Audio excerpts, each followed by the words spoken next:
En este momento vamos a tratar el artículo 5 y 6 de la Ley del Impuesto a la Renta presentado por Machagan-Sin Cantigüena. En el capítulo 1 del ámbito de aplicación del artículo 5 podemos constatar los instrumentos financieros con transacciones.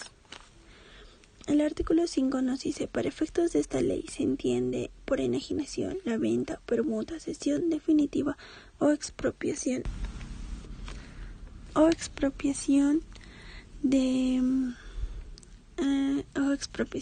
aporte de sociedades y en general todo acto de disposición por el que se transmita el dominio o el título oneroso. En oneroso podemos decir que está asociado con el gasto monetario excesivo o alto y no básicos para la vida. O sea, en oneroso podemos decir que tiene un costo. También podemos tratar de los instrumentos contratados en la compra y venta y el movimiento que se efectúa con un precio y un valor del elemento, que no requiere una inversión inicial, o podemos tener una inversión mínima y que se liquida en la fecha predeterminada. Concepto: instrumentos financieros derivados celebrados con fines de cobertura. Son aquellos contratados en el curso ordinario del negocio. Pueden ser contratados en diferentes meses, pero tienen que ser avisados o anticipadamente dichos a la empresa para dichos contratos. En eso también se efectúan cómo va a intervenir en la empresa, por qué y cómo, cuánto cambiaría si se hacen antes o después. Al efecto de futuras fluctuaciones de precios de mercaderías, o sea, a futuros cambios. O sea, puede haber muchos cambios en el precio de mercaderías, tipos de cambio, tasas de intereses o cualquier otro índice de referencia. En eso intervienen activos y bienes destinados a generar rentas o ingresos gravados con el impuesto y que sean propios del giro del negocio, obligaciones y otros pasivos incurridos para ser destinados al giro del negocio o empresa o actividad. Un instrumento financiero derivado tiene fines de cobertura cuando se cumple las siguientes: cuando contribuye razonablemente a eliminar y atenuar y evitar el riesgo al que se alude, cuando se celebra entre partes independientes. Excepcionalmente, un instrumento financiero derivado debe considerar una cobertura aun cuando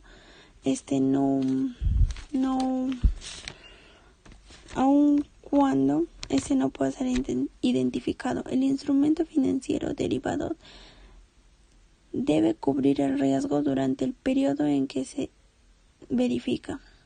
El deudor tributario debe contar con documentación formal que permita al instrumento financiero saber cómo opera y sus características de dicho.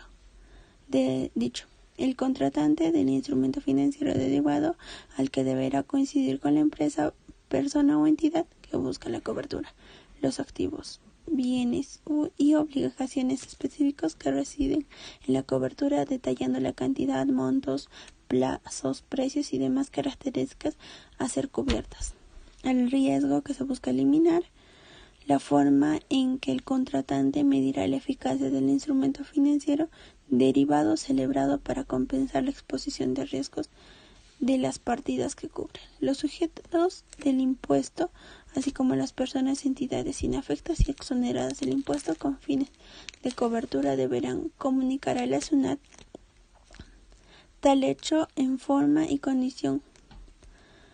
También se consideran celebrados con fines de cobertura los instrumentos derivados que las personas o entidades exoneradas o inafectas del impuesto contratan sobre sus activos, bienes u obligaciones. En ellos se celebra entre partes independientes. Excepcionalmente, un instrumento financiero debe considerar de cobertura aun cuando se celebra entre partes vinculadas si su contratación se efectúa a través de un mercado reconocido. Es una de las condiciones principales que nos pide el instrumento financiero derivado. Los riesgos que cubre el deudor, como también debe contar con la documentación que permite identificar lo siguiente: cómo opera y sus características, que se deberá coincidir con la empresa, o sea, debe coincidir con la empresa, persona o entidad que busca la cobertura, los activos, bienes y obligaciones específicos que reciben la cobertura, detallando la cantidad y el modelo. Instrumentos financieros de derivado no considerados con fines de cobertura. En dichos instrumentos derivados no considerados con fines de cobertura, son aquellos que no cumplen con alguno de los requisitos señalados en los numerales.